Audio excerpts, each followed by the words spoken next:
All right, welcome back, guys. We have offensive tackle number 3 in the prospect, series, if I want to call it that.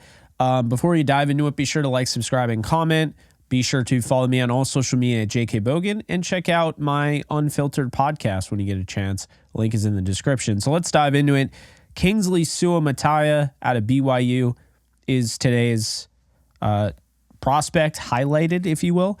I'm going to give you my thoughts, whether or not the Rams should grab him this offseason in the draft or not. I'm also going to give you my breakdown, the evaluations in. I watched the film. I feel good about where I stand. So let's get into the BYU left tackle and captain. So first off, Kingsley Suamataia. First off, the fact that I can even say that name right is progress. So we are now in the season of long names and mispronunciations. So I apologize in advance, especially if you are somebody who, it's your name that I'm butchering. I apologize. So let's talk about it. Kingsley Suamataia, cousin of Penei Sewell, transferred from Oregon, started 2 years at BYU, 21 years old. Athletic profile is quite honestly perfect for the NFL, standing at 6'6", 315. The body composition is great there. You look at the fact that he's very athletic, jumps right off the tape. I mean, immediately looks like a tight end. That's what we're talking about here. A guy that looks like a tight end at left tackle. He was on Bruce Feldman's freaks list at number 3 athletically. Just let's take a moment to realize how crazy that is. He has no issue getting to the second level and beyond. He displays punishing blocking ability, mirrors well in pass protection, has a very short snap-to-snap memory, doesn't let the previous play beat him again. I think this is very important. You see a young offensive tackle, they're going to lose. It's going to happen at least once. You may not give up a sack, but you will lose the rep. No one's perfect. I want to see how you recover, kind of like a cornerback. Are you going to sit there and sulk and get worse and worse and worse and let it get to your head? Or are you going to erase what just happened and move on? That is something that Kingsley Suamataia does really well. So I wanted to highlight that as something that I noticed a pattern on film. He displays punishing blocking ability, and I mentioned that earlier, but the reason why I say this guy is a force. He is a freight train. When he gets to run downfield, he gets to run downhill, he is looking to absolutely body you in the run game. So, he wants to get out there, whether it's the screen game, the run game, whatever, he wants to get out there and be that convoy and really finish guys off. So Kingsley Suamataia, that's what you're getting in him. Very sturdy frame, massive upside. I mean, we're talking about somebody, he is going to be the best athlete, I think, of all the tackles in this draft. I think he's going to test better than anybody, but he's going to be one of the best athletes in the NFL at the tackle position. He's got some rare traits. He's got some rare athleticism. He works well in pulls and traps. And again, I mentioned he's still young at age 21. We just had a 23-year-old that we just had a preview on with Patrick Paul, and a 22-year-old that we did a preview on with Dominic Pooney. Now we are on to Kingsley Suamataia, and I want to talk about his weaknesses. He's going to get beat inside in pass pro. That's just the way it is. He really has struggled on the inside moves. I've watched the tape. I've seen it. However, he can get better at the NFL. It's not like it's not fixable. It's just something that I noticed. Another thing I noticed, he lacks overall awareness. See, when I'm watching other tackles in this draft, I'm seeing them notice things that maybe Kingsley Suamataia is not noticing. Doesn't make him a bad player, but it's important. If you see that a guy's peeling off and, your man decided to drop into coverage, you have to go out and get that guy that's going to peel off and rush. And I see far too much where you'll see him and he's not going out and getting extra work that's being handed to him. So you want to see him be more aware of his surroundings, what's going on. He can get pushed around against more powerful rushers. Definitely saw that. The thing that stands out to me the most in the negative side of Suamataia is the fact that craftier pass rushers that have a pass rush plan, which is the majority of the NFL at the next level. You cannot play in the NFL as a pass rusher if you don't have any sort of plan as a rusher. Now, the craftier, more cerebral pass rushers give him fits. That is concerning. That's something that will take time. And when you're talking about drafting a guy maybe in the first, second, or third round, depending on where you view Suamataia, I think you want to at least know that this guy can handle it if need be. I don't want to draft a guy in the first 3 rounds if he's not going to be able to play for my team this year. I understand maybe he can't start right away, but can I even bring him in? Is he going to be okay? That is the question. He's very inconsistent with his hand placement. That is something that concerns me as well. He loses his balance far too often, and which this is really going to hurt your play-to-play consistency. So that's something I wanted to point out.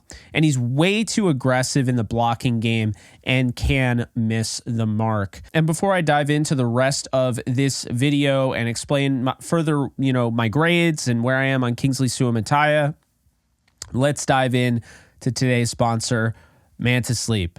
C-shaped eye cups, perfect for side sleepers, 100% blackout.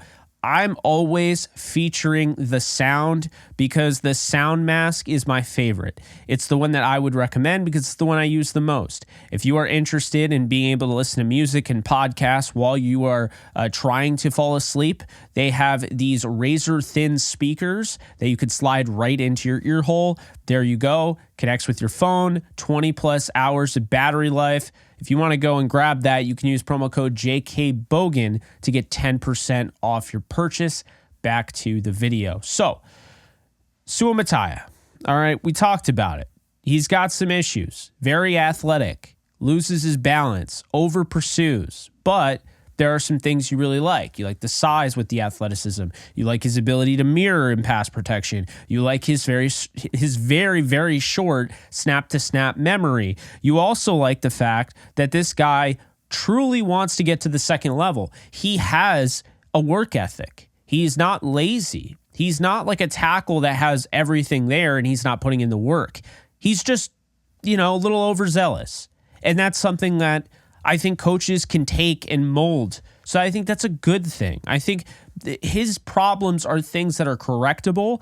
And there are things that when you do correct them with that athleticism, you are going to have a really good player in Suamataia. So here are my thoughts on Suamataia. As it stands right now, he's not ready to play left tackle in the NFL. He's not. He's not ready day one to start at left tackle in the NFL. He could play in preseason. He could maybe back up. He's not ready to start, and that's okay. He's got a wicked high ceiling, like I mentioned, and to me, I think he's going to end up grading out as the best athlete of all the tackles in this draft. The long-term upside could put him in the early second round and maybe even into the first. I've seen it before.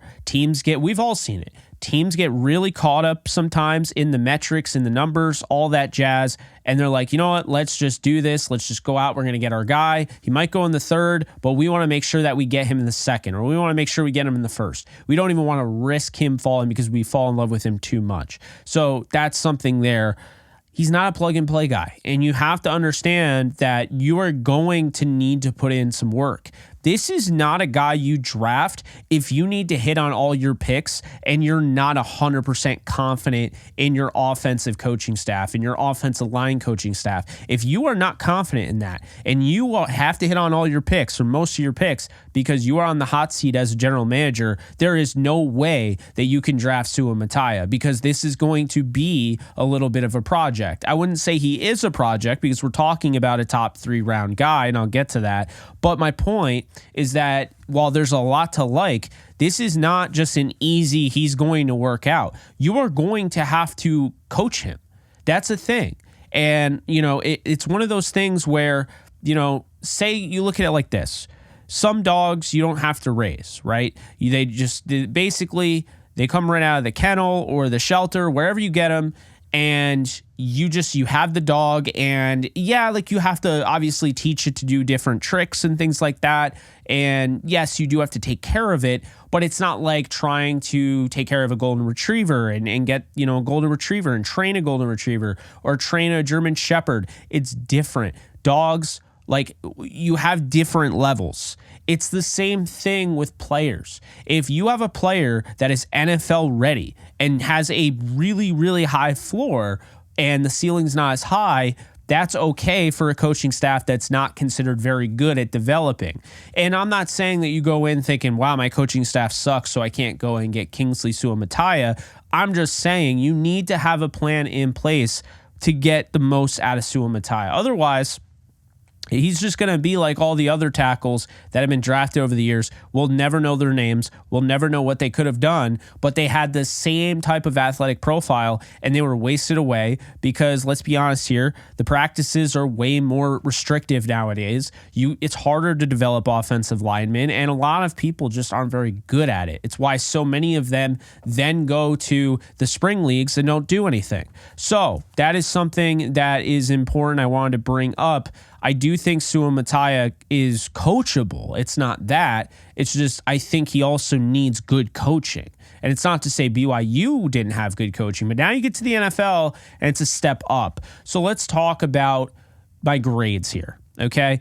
15th in pass block grade according to PFF, tied for 229th in run block grade, 109th overall tackle. Do I agree with any of this? The pass block grade, yes. The run block grade, no. I do think he's got a long ways to go to be an effective run blocker, but I see the effort there, and I don't like tied for 229th. That seems ridiculous. 109th overall tackle, miss me with that. We're not talking about a guy who's coming in right away and playing in the NFL.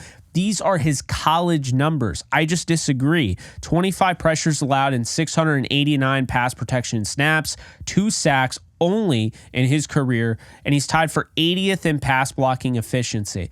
Again, it doesn't sound like PFF loves him, so here are my grades. I have a 9.4 out of 10 in agility. I have 7.6 pass protection. I have 6.6 run blocking.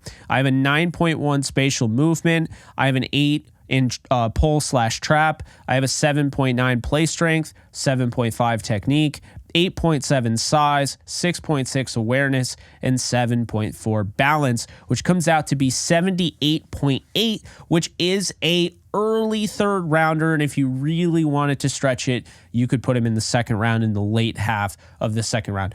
The way I see it is this. He's an early third round pick who can very well start in 2 years, if not the year after this year, but he is not ready to go right now. He does not come out of the box ready to go. He is not a plug and play guy. And are these knocks on him? No, because the matter is he has a ginormous ceiling. So there's a lot of reasons to draft a guy like this. And if you're wondering if he makes sense for the Rams, well, the Rams have 2 third-round picks. I don't know if he'll be there, but they have 2 third-round picks. They have their regular pick, which is going to be in the middle of the third. And then, of course, they have their compensatory pick, which is going to be at the end of the third for Raheem Morris being a head coach with the Atlanta Falcons. So, with that said, I do think he would make sense for the Rams because they have Alaric Jackson. If you want a guy long-term, you want elite athleticism, if you think that he could work in the run game, by the way, they have the coaching to do it, I think it makes sense.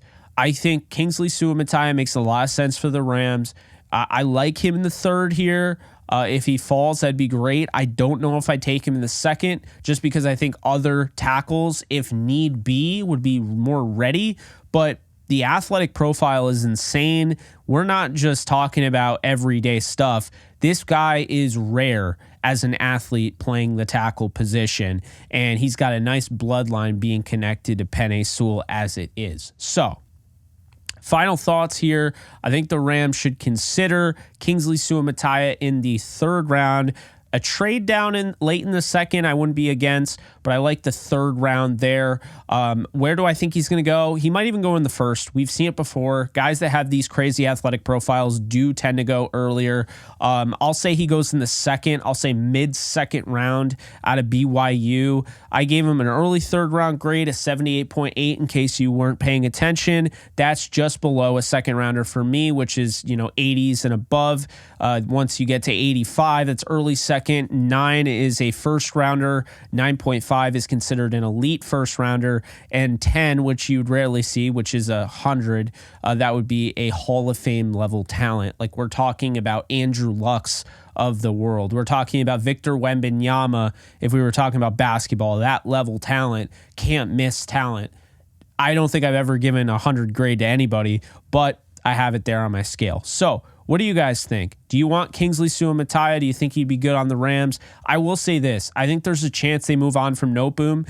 I wouldn't hate Kingsley Suamataia as that sixth man. I don't think he's ready to play right away. I'll just say this. It's not that I don't think he's not ready to play right away. That could change, though. And I don't want to sit here and say he is what he is and he can't be any different, because that could change. He could get into camp, mini camp, training camp, and he could just figure everything out and things could just come naturally to him and the coaching could be great. And then immediately he's ready to go. I mean, I don't ever want to discount that opportunity because we've seen that before. But right now, I like him as a developmental starter down the road, and with that potential, he could be a franchise tackle in the future, depending on how he's coached up.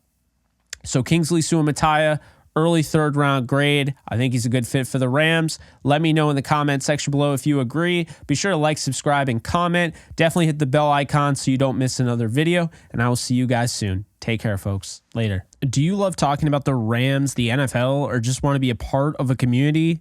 Join my free Discord server today. We're over 800 members. We got 24/7 live chat, a level 3 boosted server, the ability to call into JE Live, playing online games with us on Kick streams, toggleable alerts for when I go live on YouTube or Kick so you don't miss a live stream, and exclusive giveaways. Click the link in the description, the comments section, or the link that comes up in the video to learn more and join today.